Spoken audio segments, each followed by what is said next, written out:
Good evening, everybody. Uh, Welcome to the second joint meeting between the Mumbai Coin Society and the Oriental Numismatic Society. We'll be having two speakers this evening, Mr. Prashant Kulkarni and Dr. Paul Stevens.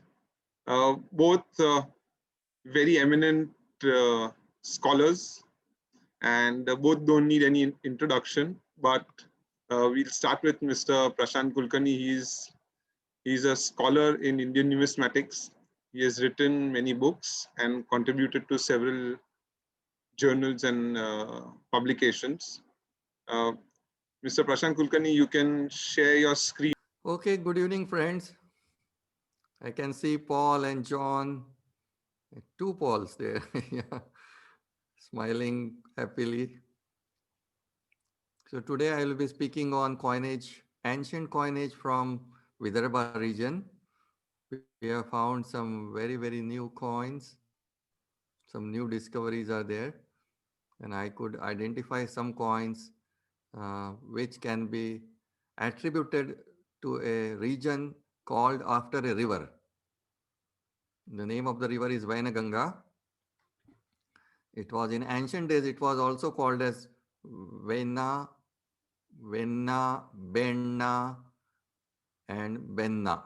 All the variations are found in ancient literature. So the name of the river is Benna, and today it is called as Vainaganga. The region around this river, around the banks of this river, was called as Benna Kata Janapada in those days. So we have found some coins of the Benna Kata Janapada and some more coins which can be related to this region, but which don't mention that they are from Benna Kata Janapada, but the typology is very similar. So I would share the slides. Yeah. Coins of the Vainaganga River Valley. Yeah.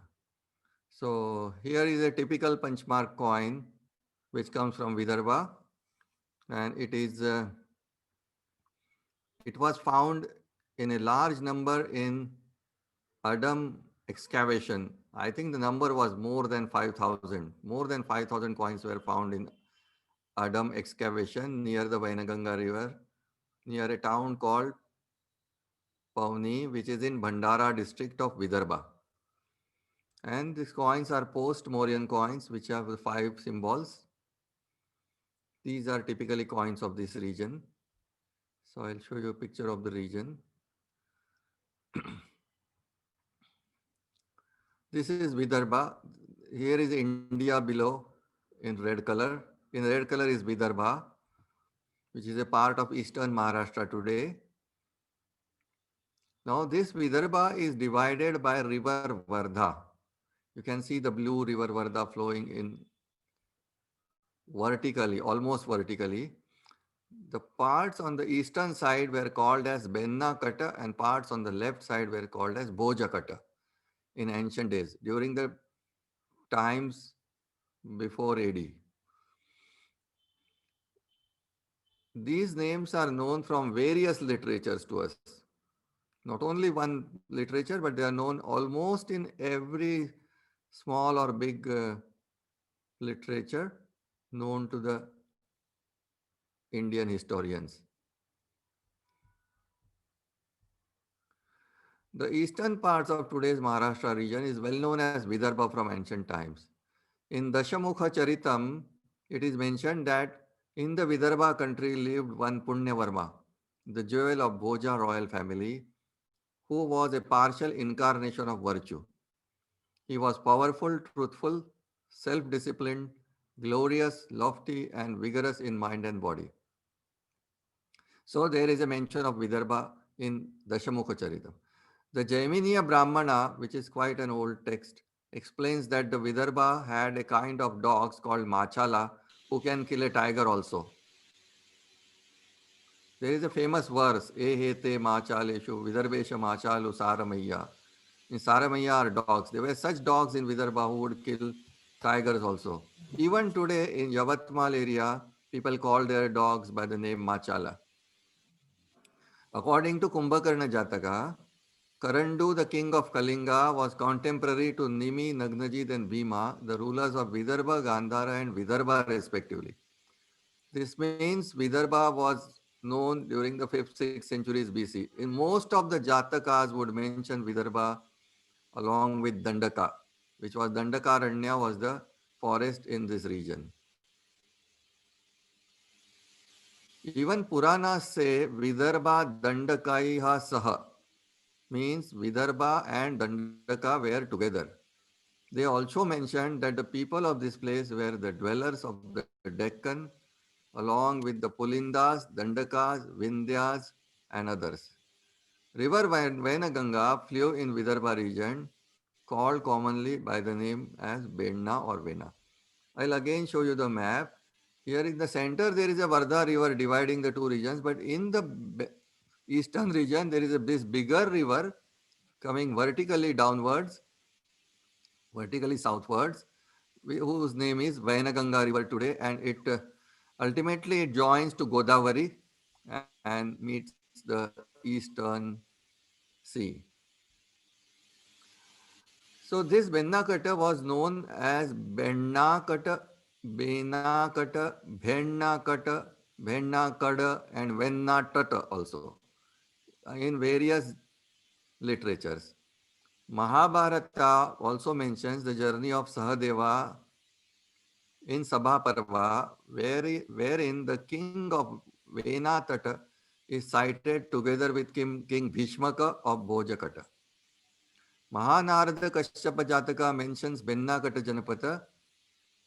The region of eastern Vidarbha has also been mentioned in Hathigumpa inscription. Now we come to inscriptions. Something is mentioned in literature is not believed by our majority of our scholars unless it is corroborated by inscriptional evidence. So here in Hathigumpa inscription, it is mentioned that Kharavela landed at the banks of river Kannabenna without caring for Satkarni and scared the people of Asikanagara. So what was this Kannabenna? The Kannabenna was the confluence of river Kanna and Benna, which is today's river Kanhan and Benna. And there is a lot of writings on this by Professor Mahamopadhyay V.V. Mirashi, who has identified this place as the confluence of river Kanhan and Benna. And the Asikanagara village is also found in Adam, where they found a seal showing the name Asika Janapadasa. So the identification of the place is correct. The Nasik cave inscription in later period also mentioned that the 19th year of Vasishtiputra Pulumavi, it is mentioned that Asika as a region was won by Satvana. Similarly, Nasik cave inscription of Gautamiputra Satkarni mentions him as Benna Kataka Swami, means the owner of the Lord of Benna, Benna Kataka. In 5th century AD, the Tirodi copper plates of Vakataka ruler Pravarasena II also clearly mentions Bennakata, and another copper plate in Sivni mentions Sivni of Pravarasena cites Benna Karpara Bhoga. Thus, the region near the banks of Benna river, now called as Vena or Vainaganga, has been conclusively identified as the Benna Kata Janapada by Professor Mirashi. He has also concluded that the joint flow of Vena river and Kannan was called as Kannabenna. Not only Buddhist, but Jain literature also mentioned the existence of Vennayad or Bennayad. The Bennakata region comprised of the village named Beni, 35 miles east of village Kosamba in Gondia district of today, which is very close to Tumsar. Kushavati was the capital of this Janapada as per Mritchakatika. This is identified with Kushari in Bhandara Tehsil.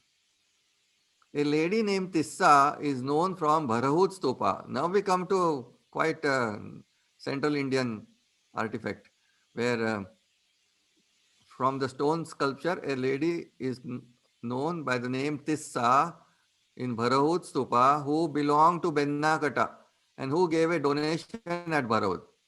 The interesting thing is that I found this sculpture now located in the Allahabad Museum, and when I was looking at their coin cabinet, I also found a coin of Benna.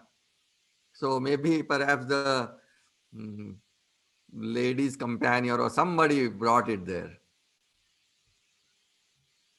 Okay, so this was the small river to begin with.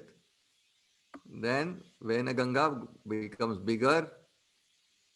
This is near Pavani in Bandara district where we find most of the coins. You can see people taking a holy dip in the water. That's where they used to throw coins as a as an oblation or as a divine duty. So when the Sonjari people who can take a deep dive and take the coins out, they keep on finding lots of coins from this region. And many of our coin collectors have collected these coins. Previously, I used to go there 20 years ago. Then Mr. Ram Teke took over and he got thousands of coins from this place. And this is a great service to Indian numismatics. And we found many new rulers from those coins. We almost discovered the entire history of Vidarbha numismatics from this place. The river still goes bigger when it goes southwards. Here is a picturesque view of the Vainganga river. So in the earlier period in 4th century BCE, I would say, you find this kind of punchmark coins with 4 marks on it. They don't say anything about the river, but they have some aquatic animals on it. So these coins are found from Pauni, where people take the holy dip. Very close is a town, place called Mandal. There we found these coins. This again from Pauni. And one of the hoard of these coins was found in Umred, which is very close to Pauni. So in the 5th and 6th centuries BC, if not 4th century BC, the period for these coins is disputed. The Western scholars don't take them backwards than 4th century BC, but I think they are quite old. This coin was, one of such coins was found in an excavation in very close to that place. And it was found in a hearth where charcoal was found and it was carbon dated to 550 BC plus minus 100. So that takes it to somewhere between 450 BC to 650 BC. And this is a very famous coin from Vidarbha. Many of them are found around the banks of Vainganga in Pauni and also in Balaghat. And one of these coins, perhaps a very similar coin, perhaps this one only, was picked up by Alexander Cunningham. And he took them to mm, England and deposited some of them at the British Museum. So these coins are in the British Museum also in those days. So this is about the punchmark coins, and this is the famous coin from Adam, which has the 5 symbols of tree and all. And the river is not mentioned here, but very soon. Now the point is these coins are different than the earlier one. These coins are later. They are like 2nd century BC. They are found together with the copper coins. So during the 2nd century BC, we find a coin with the image of Shiva on it. One Pancha Shiva. And what is this snake-like thing? I gather that this is the representation of river Vainganga. This is the first time that the river is shown on the coin. It's not a snake, it's not a inverted S, it is a river Vainganga. So why do I say that? Because when we find next coins, we find the same river symbol on the coin with the central Pancha Ujjaini symbol, the bull and the flowers and a river symbol. Here the river symbol is missing, but other symbols are there. Here again we have the river symbol and we have 2 fish in the river. Again here river symbol, you can see on the top eastern part, top corner, right corner, these two fish with the river. Now what happens here is the river symbol is replaced by a lady. Here is a lady holding two fish. So this iconography is very famous in Indian mm, sculptures. Many people have studied it. They have identified this figure. A lady carrying two fish has been identified with Anahita in Iranian philosophy. It has been identified with Vasudhara and many other deities. But here I feel that it is just a river goddess. It is enough if you call that a river goddess. Because this time period was fluid and we don't have a river goddess which was seated on a makara like Ganga or standing on a kurma like Yamuna. That thing evolved during the Gupta period. So this was a fluid period when if they wanted to show a river, they just showed a lady with a couple of fish. Here the lady is there and there the elephant is punched four times. The elephant is carrying a tree, carry your own food there with you. And here again a lady showing a flower, an elephant carrying a branch. And now one of the punch, now the lady is missing and the river is also missing. But what you find is a clear inscription in box-headed Brahmi characters. So this is quite early, if not 3rd century BC, this is at least 2nd century BC paleography. So it reads Be-na-ka, Ba-na-ka. I have also seen coins which show ta also. So the legend is Banakata. Banakata is Benakata. Here the Janapada has come live. So first they showed a river, then they replaced the river with a lady holding fish, and then they replaced it with the inscription Benakata. So this definitely is the first earliest coin of Benakata Janapada, which is identified with River Vainganga, the areas around the banks of River Vainganga in Vidarbha. Here, this is a full inscription with 4 letters, Benakata. We find some coins which are the inscription shortened to 2 letters only. And here, the 2 letters are, you can see it at the left bottom corner. Yeah, you can see the inscription as Bena. Bena. Here, the matra of Be is also visible. It is so clear that it dispels all the doubt what is written there. So Benna Janapada has come alive. Then we find as the period progresses, we find coins with die struck technique and it has the river again. There's a big river, a very bold river flowing with 2 fish. Now they were not required to say that this is Benna river. You have a river, you know it's Benna. Like in Uttar Pradesh, if a river is shown, it is Ganga. Yeah, Ganga the most important. And they will say Jai Gange Bhagirathi. Like that, Jai Venda. Here, then, as the period advances, we find more better representation of the lady. Here the lady is carrying 2 fish again. On the right, there is the elephant with Ujjain symbol. Above the hands of lady, again 2 letters are there, Bena.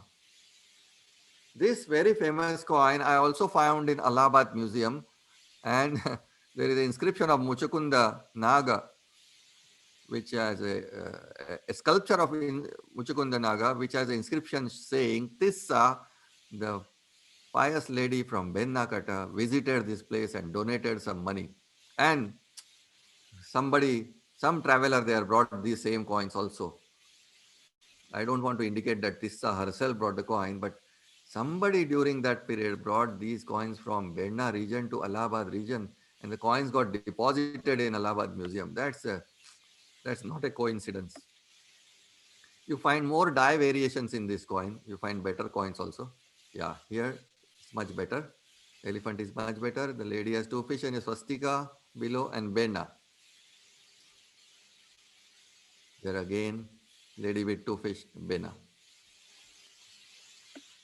Sometimes it is written as Bana, sometimes Bena, sometimes Bena. And then we find some lead coins also with a horse on one side or a bull on one side, and again lady with two fish with this bold wheel. Such a wheel is known from the coins of Bhadra rulers. So this coin might be a bit later variation without the inscription of the ruler's name as Satyabhadra or Damabhadra. Again, now the fish, first time I found that fish is held in the left hands. Normally it is held in the right hand. Now this here it is held in the left hand. And again fish in the right hand. Now the fish is getting fatter.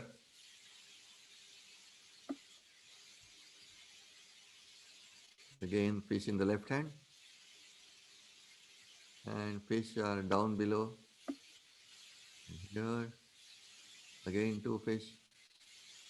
Now here very interesting thing is there is a hollow square here, and hollow square has a Nandi Pada on this larger coin, and we find a very tiny denomination of it in milligrams, where this taurine in the square is again represented, and so here is the goddess and here is the taurine. This is a very very tiny coin. It's like a pulse, and the size of a pulse is okay. And even more variation in river. These drawings are drawn to the perfection of hundredth of a mil, hundredth of a centimeter. And here, and here, and here rivers you get very ornate symbol. But the goddess still holds two fish, a pair of fish.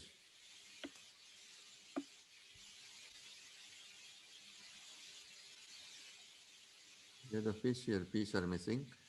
Here now the design becomes more and more ornate. The goddess is holding a garland also and a fish also. And we also find the same thing on a lead coin.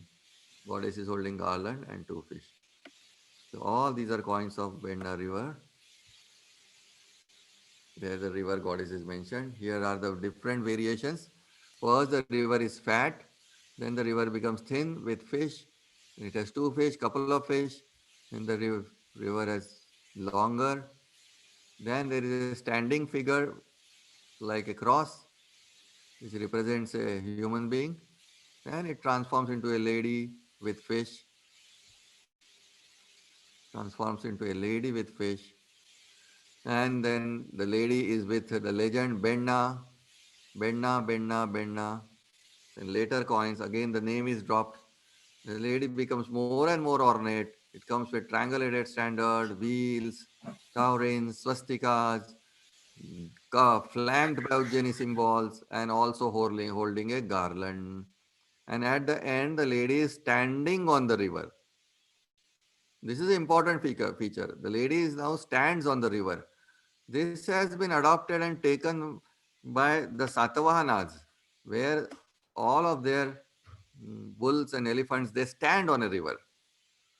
So the lady standing on a river is a very important aspect. In this meantime, I wouldn't say after this period. In the meantime, what happened was there were rulers residing in this area who were very important chieftains. And their names were Damabhadra, Satyabhadra, Dharmabhadra, and Krishna Mitra or Kanna Mitra. So they also had coins of all the types with punchmark technique, die struck technique, and cast technique. So their punchmark coins sometimes had a punch showing the name of the ruler. So here is that coin. It's a bit illegible, but I have seen the coin in hand. So it reads Damabha. So it reads Damabhadra, and the lady is of course there. So they gave due respect to the river. The lady is the river. And when they die struck coins, they incorporated the river in it in their coinage in some way or the other. Like here, this coin is reads Rayo Kannamitas. Kannamitas. Kannamitas is the legend. And here there is a river. There's a river with three fish you can see. Here you can see Damabhadasa, and the bull is standing on a river. So this is a very famous type, and this animal standing on a river is adapted from the Benna standing on the river. So their respect to the river is not diminished, even if they are putting their own coin instead of Benna Kata or Benna. You can see this river is exactly like the earliest representation of river on the Panchmark coins. Just a simple S. This is the first coin I have seen which reads, I think it is the has a slant on the top, and I would read it as Dama Bhadasa and not Dama Bhadasa. This is the only coin I have seen which reads Dama Bhadrasa. So the name is Dama Bhadra. Later on, they just mentioned Dama Bhadra. There was another theory that Dama Bhadra was the son of Dama Bhadra, just like Vasudev is the son of Vasudev. But I don't think that we can, that will be too far-fetched to say it here, but it's a point to ponder. Yeah, and then we have coins of Dharma Bhadra. Dharma is written there. Under, this is counterstruck on a coin where the under type is Rayo Sacha Bhadra. Sacha Bhadra is Prakrut for Satya Bhadra. But here the river is vertically shown with three fish. Yeah. Here is Sarva Bhadra with river. So Dama Bhadra, Dharma Bhadra, Kanna Mitra, Satya Bhadra, Sarva Bhadra. Then all these rulers were defeated by the Satyabhadra, and the Suryamitra were defeated by Satavahanas. As we know, Siri Satkarni became Benna Katakaswami. So he marched to Vidarbha, conquered that, had a big establishment there. Hundreds and thousands of his coins are known. A big seal is known from Chandrapur area also, where they mentioned about some religious festivals. And here the legend is Rayo Siri Satisa. And on the reverse is the elephant standing on a river. So the river is very important here. Now, the river becomes, in during the period of Satyabhadra, the rivers become far more and more important, and they try to attribute certain vahanas to the river. Just like in the Gupta period, we find that mm, the river Ganga has the attribute of Makara, that is the crocodile. Crocodile is the Vahana of Ganga. And tortoise is the Vahana of vehicle of Jamuna. Like that here, the Benda has its Vahan as a mythological animal which has two heads. And this is a fluid period, so the heads keep changing. Here you can see the coin. The legend here is Rayo Sacha Bhadasa. This is the coin of Satya Bhadra. But on the other side is this mythological animal, which has one side is elephant head and one side is a horse's head. Some hippo, some animal, I can't remember the name offhand. So here it is, one head here and one head to the right. The elephant is very clear. On the left, whether it is horse or camel, we don't know, but it's an animal. On this coin, you can see very clearly the elephant is much clearer. And now the Bena has again come alive. The Bena is standing on it. So here is a river with her vehicle. She has her own car. Yeah. The river is standing. She is holding a kamandalu in one hand. On the left side, even the animal has got scales on it. Yeah, here you can clearly see that the animal has scales like a crocodile, and the river is standing on it. The coin of Satyabhadra. very important. So we know this thing we know from a big round coin also. Here the left side, the head is of a lion. On the right side is elephant. A lion and elephant headed animal as a Vahana of the river goddess. And there are two Kamandalus doing Abhisheka to her. So she is like the Abhisheka, not Lakshmi, but Abhisheka goddess standing on the hybrid mythological animal. And here comes again goddess standing. Here also on third coin also. You can see the elephant is absolutely clear. And his fish-like scales are beyond doubt. The most important and most impressive discovery was Avinash Ramteke found a terracotta piece showing the same animal. So I would show it here. Yeah, this is the piece he found in Pauni, and it is the same Makara. Makara is the proper name for it. So it has the Makara head on one side and it has the other head of some other animal, perhaps a snake or a horse, or difficult to make out. So this is how the river has been given very important place in the Vidarbha history. Here are different, here is the river, the thick river, thin river, then the river standing with fish, with the name Benna, then without the name, with various symbol, and then standing on, then the goddess standing on the river. And then when we get inscription on inscribed coins, again the lady is there. The river is also there in different forms. And then at the end, the river stands on hybrid mythological animal. So this is the coinage of River Vainganga, or rather the Benna Katta Janapada. With this, I end my talk. Thank you very much for patient listening. Thank you.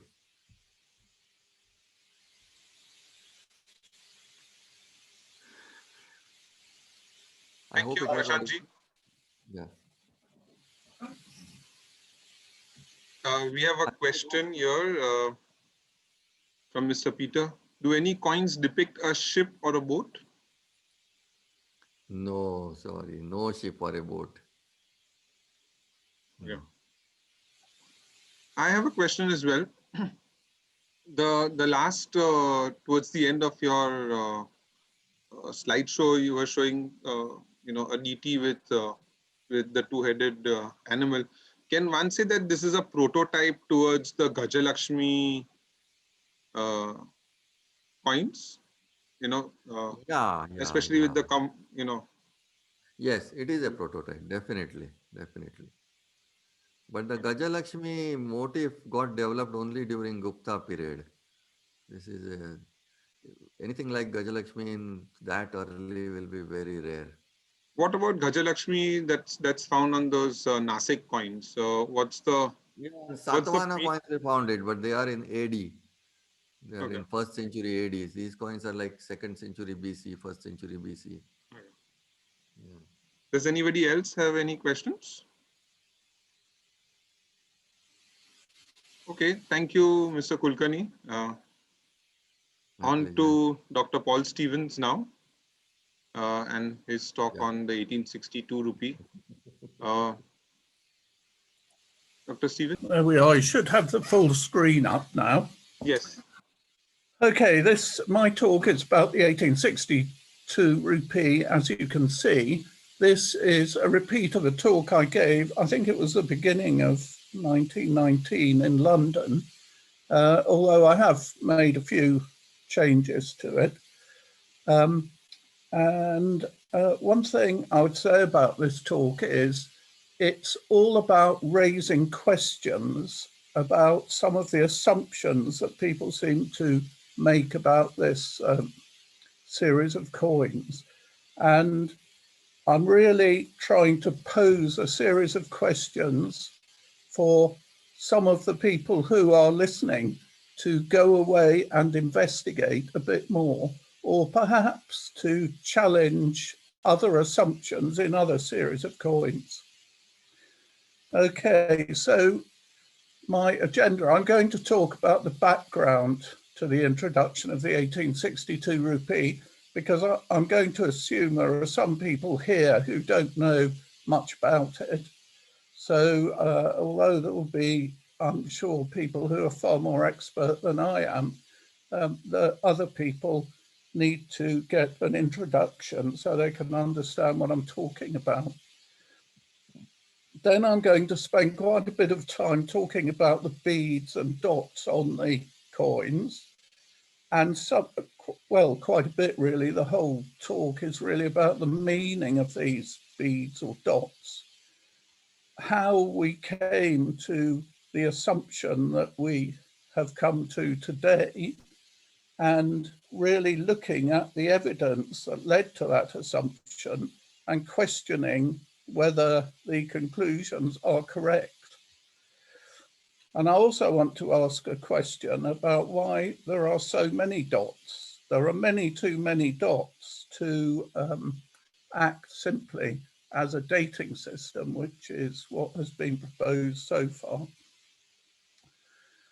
So, as I've said, it's intended to provoke thought and discussion. So I hope it manages to do that, even if we don't talk a lot more here today. Perhaps some people will go away and investigate this matter a bit more. So how did we get to the 1862 rupee? Well, as everyone must know, the British had 3 presidencies in India, and each of the presidencies had its own coinage. And here are examples of some of the rupees from the different presidencies. These are sort of 1830s, early 1830s rupees. And one thing I should say here is that some of you will notice that the dates on the coins bear no resemblance to the actual dates. And that's because of the barter system, which caused the East India Company people a lot of trouble towards the end of the 18th century, because the shroffs, or local bankers, were in the habit of devaluing coins each year based on the date on the coin. So eventually a decision was made to fix the date on the coin, so it didn't change each year.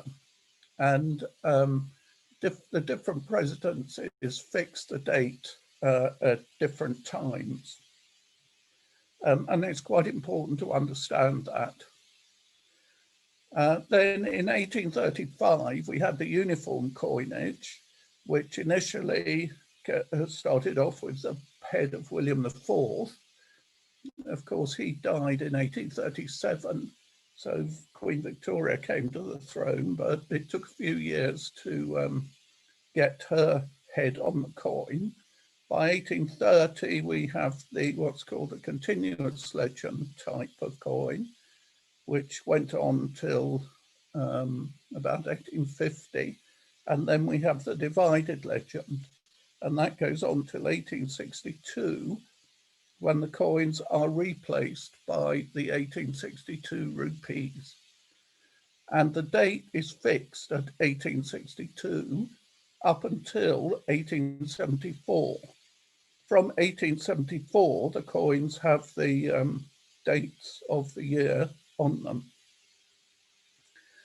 And there are many, many, many different varieties of these coins, and people examine them in the most minutest detail to try to find differences, because there were hundreds of millions of them minted during this 10 to 12 year period, and which meant thousands of dies were used. And we'll talk a bit about the number of dies that would have been necessary a bit later on.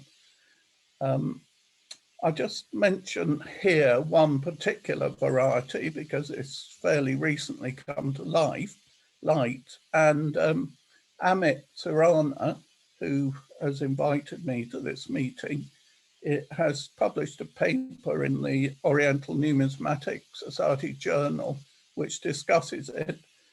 And you can see here the C, J, and L, which is hidden in the embroidery on the coin, which makes it very interesting. So I would urge you to have a look at his paper, because he comes to some very interesting conclusions about it. Now, the coins were issued from, well, several mints, but I'll talk about briefly here the Calcutta Mint, where there are many varieties, and I'm not going to say a lot more about them, but this top flower varies, these little cones here vary, and there are various differences on the obverse as well. But this talk is really about the Bombay Mint. And the one thing that straight away a question arises here. There is an assumption that all the coins with these dots on, and the dots I'm talking about here are down here, see 3 dots there, those dots are supposed to represent the Bombay Mint. Why do we think it represents the Bombay Mint? And so I throw that out as a question for somebody to go away and think about, because there's an assumption here that anything with a dot on came from Bombay. And I presume it's because later on the Bombay Mint did use a dot. But before this, the Bombay Mint didn't use a dot to identify itself. So why everyone thinks it's from Bombay, I don't know. Doesn't seem to be any evidence. So I ask the question here, why? But I'm not going to go into that anymore. We'll just assume that that's correct and carry on. There are lots of beads on these coins, and I'll show quite a few pictures here of the different beads. So here at the top, you can see just 1 dot, and on this one, 2 dots. And if we go to the next picture, down at the bottom of the coin, you can see 1 dot, 2 dots, and so we go on. 3 dots, 4 dots, 5. It's not a very good one at 5, but I think the first 2 dots are separate. 6, 7, 8, 9, 10. Here's one with 12 dots on. But there are other odd things. For instance, you can see here in this particular picture, there are some tiny dots here. And these tiny dots occur quite frequently. And we don't know what they are, but I'll come back and throw a few ideas up later on. Here, there's a dot hidden in a flower. So that's quite different. And down here, we have in the top flower, 2 dots. This one actually doesn't look very much like a dot. If you ask me, that looks like a die floor. But anyway, it's described as a dot. And this one here is very clearly a dot. So we've got lots of these dots all over the reverse of these coins. And what do they mean? Well, to look back in history, we have to, some of these collectors, particularly in the 1950s and 60s, these chaps, decided that a report that had occurred in a newspaper in India, where the newspaper had interviewed an official, it doesn't say who, from the Bombay Mint, who said that all the dots were some sort of dating system. Because at the time there was a worry that the coins with the dots were forgeries. Now, so this idea that it was a dating system originated from this report in the newspaper, and we all know how reliable reports in newspapers are. Whether that was more reliable in 1893, I really don't know. But in the 1970s, Falk and Clark wrote a very good little manuscript about how these dots actually dated the coins. And Pridmore followed that idea, and in his well-known book, he publishes a whole list of what the dots mean. And I've tried to simplify this so that I can fit it onto the slide. But you can see here all the dates up till 1874-5.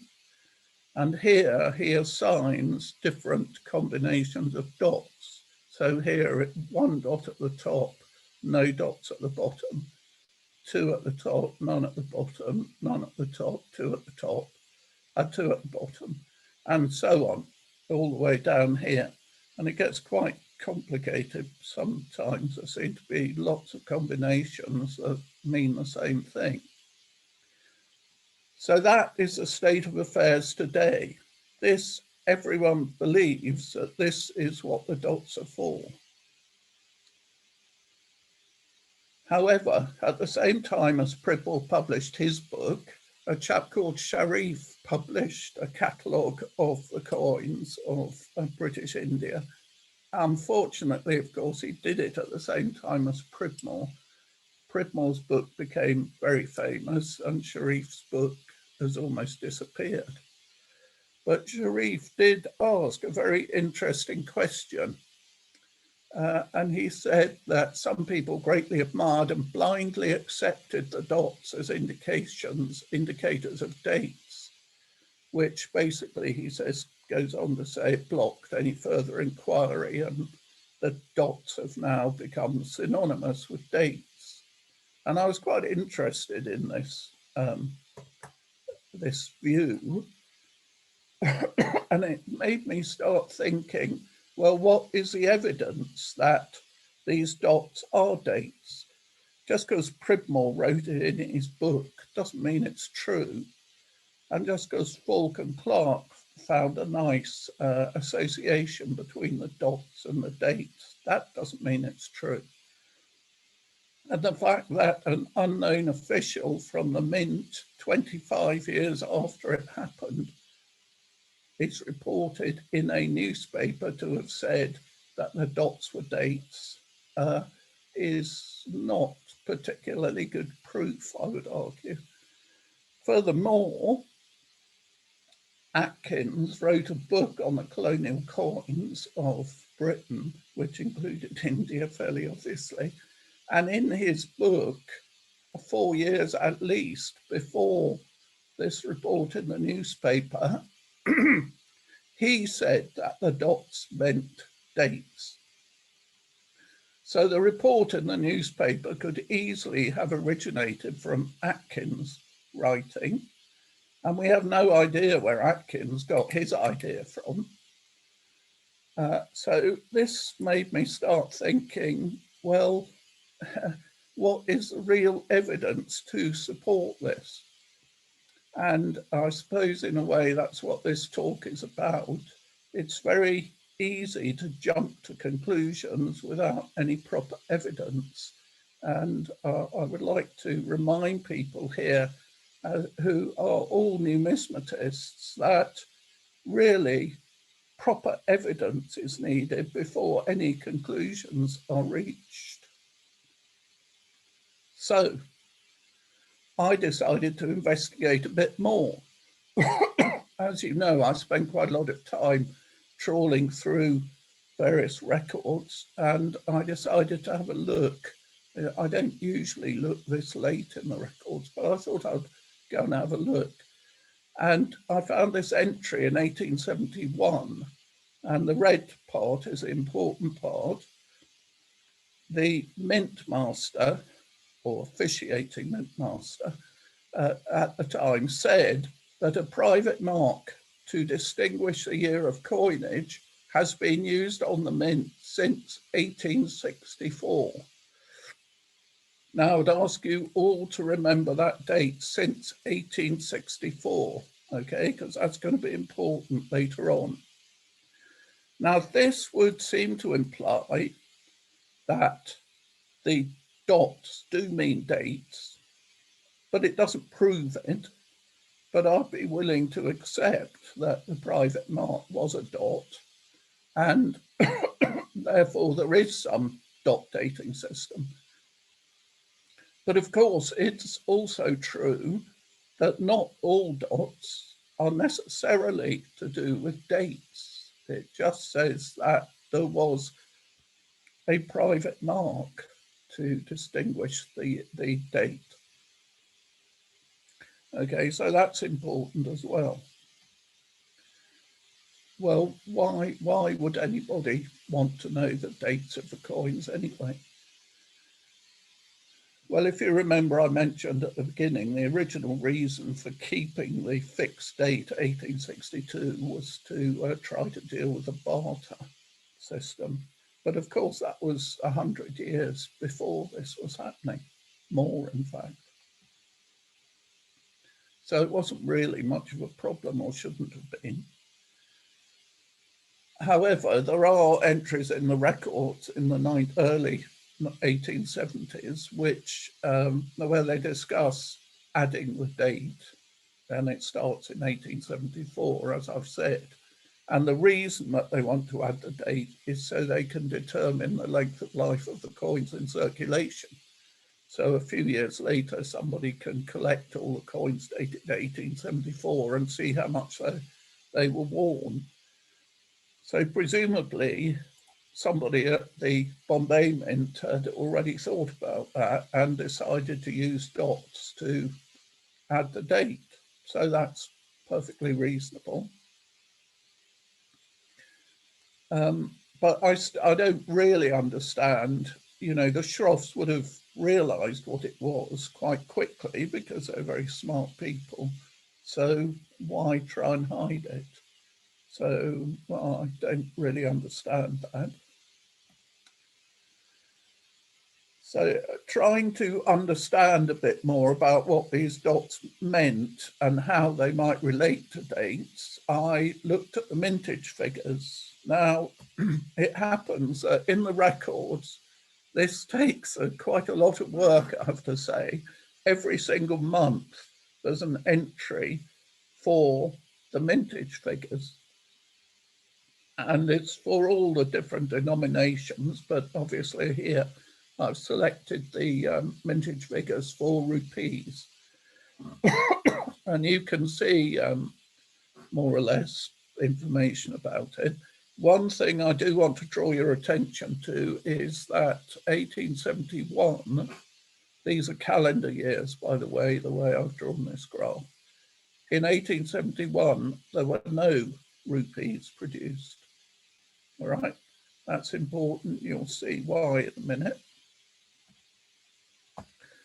So I've taken all these figures and I've added them all up by month to give us totals by calendar year or by financial year. And I've also put in there Pridmore's figures. And unfortunately, Pridmore, as you all know, didn't give us any indication where he got his information from. But you will see immediately that his figures don't match up with either the calendar year or the financial year. They match the financial year better, but nowhere are they exactly the same. So I just wonder exactly what he was doing then. Perhaps there's another source of mintage figures which I haven't found, which will confuse the matter even more. The other question I asked myself was, when in the process were the dots added? And you can think about the process of coin production in those days fairly simply. A matrix die is produced From it, a number of punctions are produced. These are used to produce the dies, and the dies are then used to produce the coin. This is described in great detail in an entry in the records in 1846. Unfortunately, there's nothing in 1862, but one might imagine that pretty much the same process would be used only a few years later. And it goes on to tell us something about how many coins you can get from a matrix die. So we know that in those days, one matrix die produced 6 punctions, and a punchin produced 100 dies, and a die could produce 20,000 coins. So this means that one matrix die would produce 12 million coins. Now, from the figures I've just shown, which you won't have had time to read through, you will have seen that in some years there were 80 million coins produced. So in most years, one matrix die would not produce all the dies needed for the coins. So how did they overcome that? Well, what they did was to recycle the dies. They took some of the dies that had been produced from the punctions and reused them as matrix dies. And this meant that the punctions had to be reworked and the coins gradually deteriorated during the course of the year. And of course, this would have led to various imperfections in the die. And I would again ask you to remember that. Dots could have been added at various stages, I imagine. They could have been added to the matrix die, although that might be unlikely. The punctions, quite a likely place to put them in, but unfortunately then you'd have to somehow add them in relief. And I don't know enough about metalworking to know even if that's possible. Or of course it could have been added to the die itself. And that seems the most likely, but a lot of dies would have had to be marked with these dots, and presumably people would have had to be careful that they mark them with the right number of dots and so on. So there's a possible source of error there. Okay, so that's another bit of information. If it is a dating system, which I'm quite willing to believe, why make it so complicated? If you remember, I showed you this before, Pridmore's thing, you have all sorts of different combinations of dots meaning the same thing. Furthermore, if you remember, the mint master in 1871, who said that a private marking system was used, said that it started in 1864, not in 1863. And you will also remember, well, you might not know, coins with 8 dots are rare, and 1871 is the year of low production or no production. So you want the 0/8, for instance, to match up with 1871 or 1870. So you immediately think, well, actually, if we shift all this down 1 year, everything matches up. We get 1 dot for 1864, and we get the rare 8s at 1871.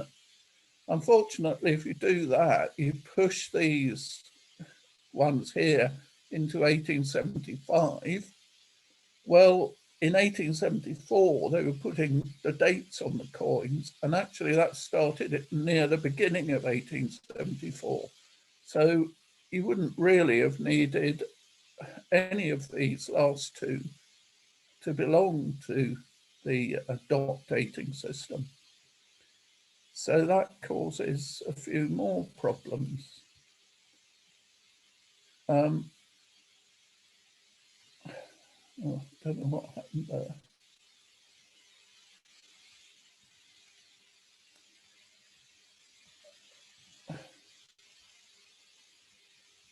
Oh, here we are. Yes. So if I was doing this and doing it as a dating system, I would do it like this.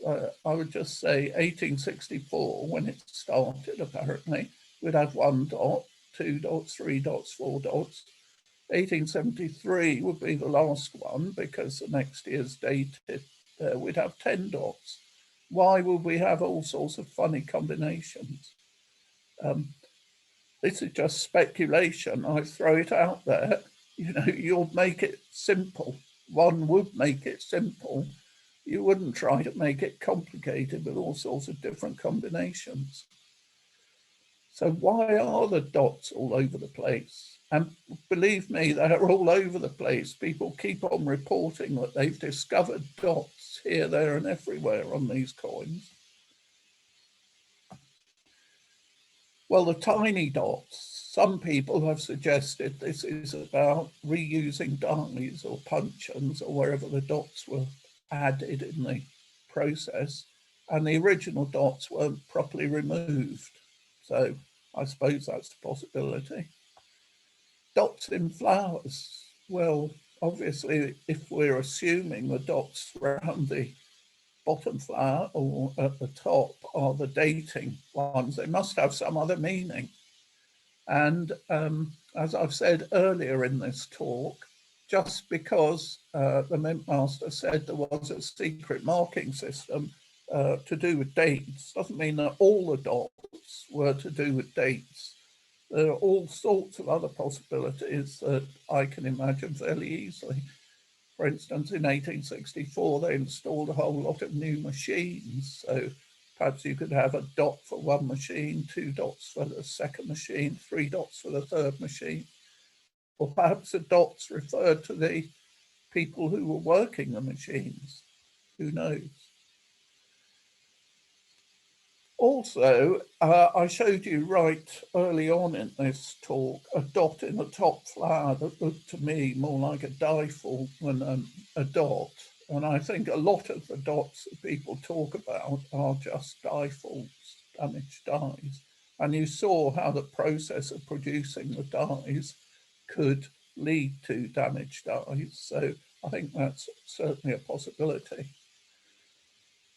So I leave you with the end of my talk as saying there are lots of unanswered questions, and I would be very interested if someone would pick up the baton and perhaps go away and investigate. I don't know if you can get into the Bombay Mint or in the archives in Delhi and see if more information can be found out about these things, because there's lots to be said. Thank you very much. Thank you, Dr. Stevens. It was a very nice talk. Many new aspects coming to light. Mike, I have a question. If it's not a dating system, what could it be? Well, as I said in the talk, I think that there is a dating system involved with these dots, but there's clearly other dots that mean other things. And frankly, your guess is as good as mine. As I say, it could be something to do with machinery, it could do with people. I really don't know, is the answer.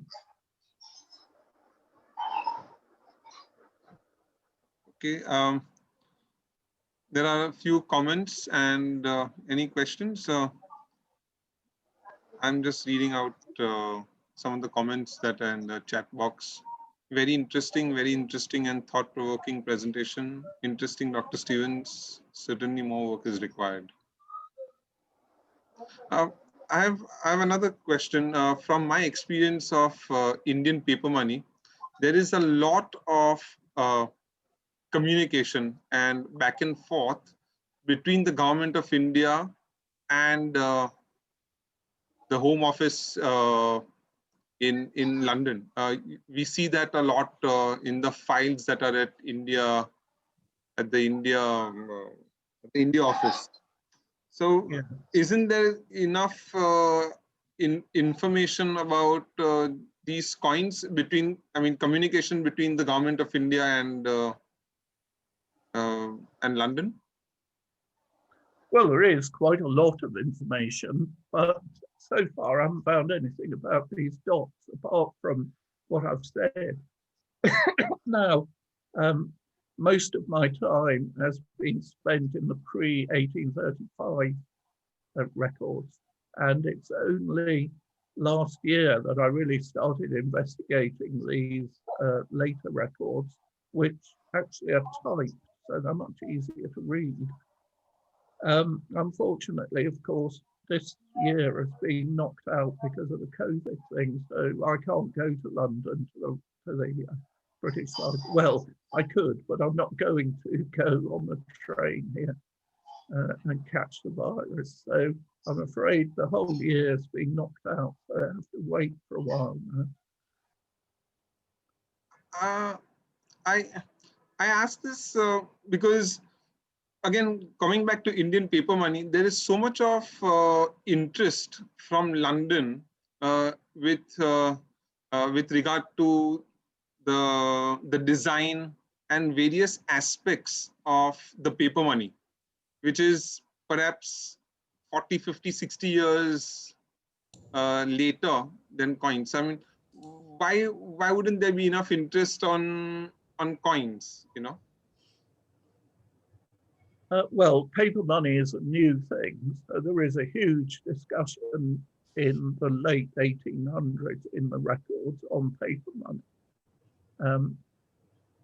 I don't know. I mean, you know, by then coins, of course, have been being produced for several hundred years. And I think they kind of got themselves sorted out about coins, whereas paper money was a new thing. So there's lots more discussion about it at this time, will be my guess. Yeah. Okay, moving on to questions that are in the chat box. I'll start with Mr. DL. Paul, Yeah, you asked how the dots might be connected to Bombay Mint. I believe that many of the old dies from that period were maintained in the mint until the 1970s. We know their patterns from the proof restrikes that were produced on demand at that time. Could this be a source of die information? Yes. Well, that's quite a good idea, John. The trouble is that, of course, the restrikes start later on than this.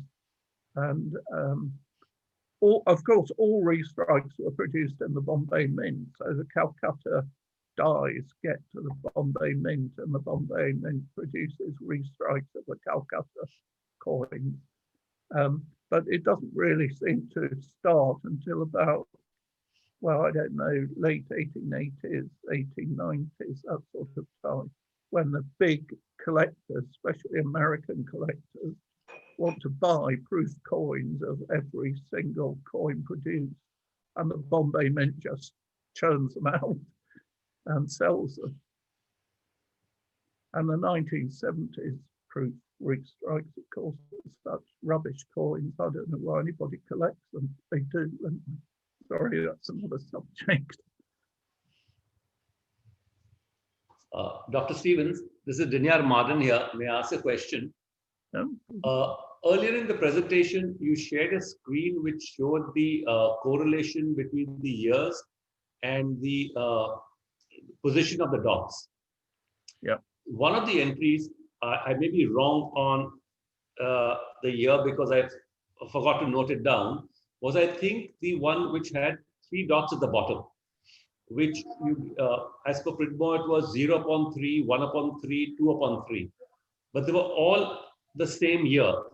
Would that mean that the top dot had nothing to do with the year, or what was the indication of the top dot? Yes, exactly. Very good question.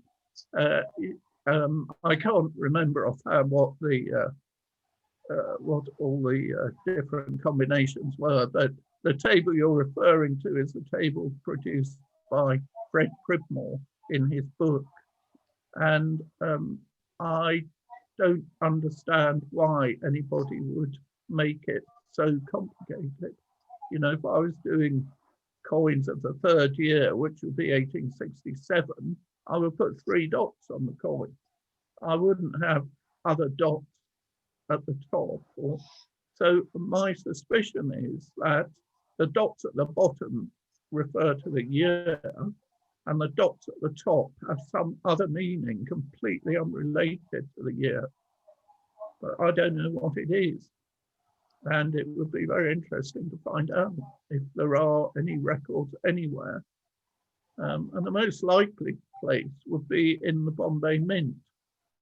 But whether they've all been destroyed or the people who run the mint just won't allow outsiders to get at the records, I don't know. Thanks.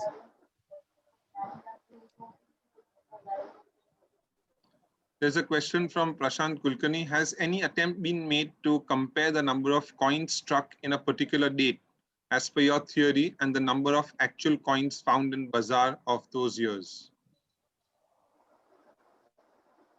Yes, well, they're probably asking the wrong person here. So that would, somebody would have to have access to the bazaars, which is not me. So, somebody who's listening here who can visit the bazaars could have a go at this and see whether they can make any sort of relationship.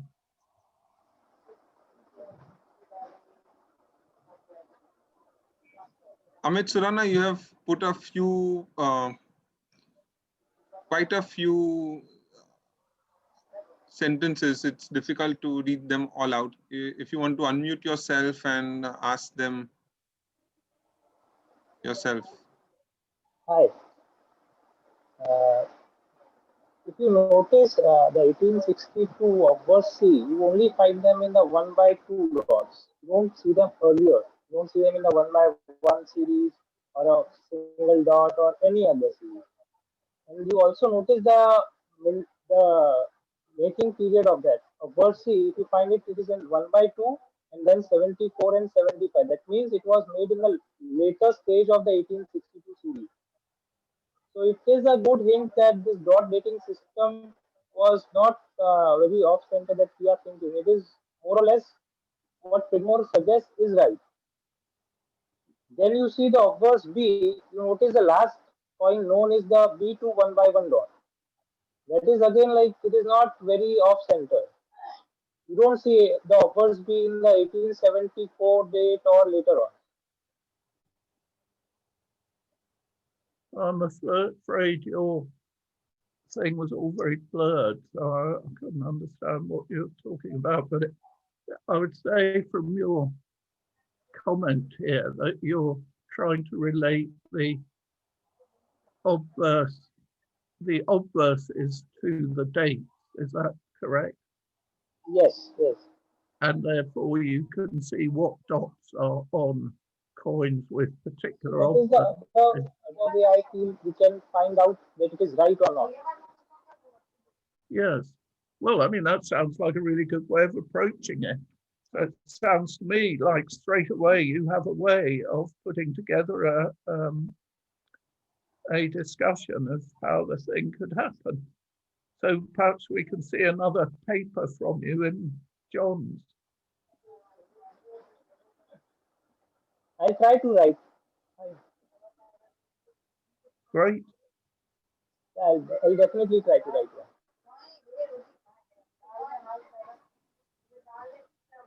one. Before Dr. Stevens' talk, I think I missed a question for Mr. Prashant Kulkarni. It was just scroll up. I think it was from Mr. Subramaniam Iyer. So I'll have to go back to Mr. Prashant Kulkarni if there are no other questions for Dr. Stevens.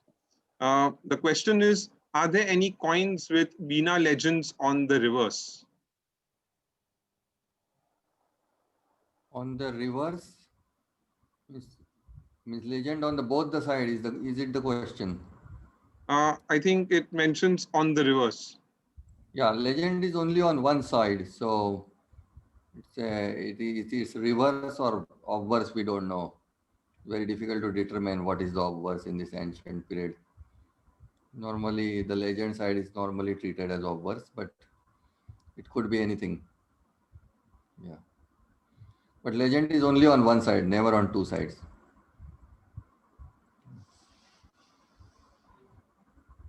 Okay, thank you very much, everybody, for joining us. We hope to have many more of these sessions, joint sessions, or if anybody would like to give us a talk, please feel free to contact us. And until next time, thank you very much for joining us today. Thank you. Thank you. Thanks, everyone. Thanks. Mhm. Thank you.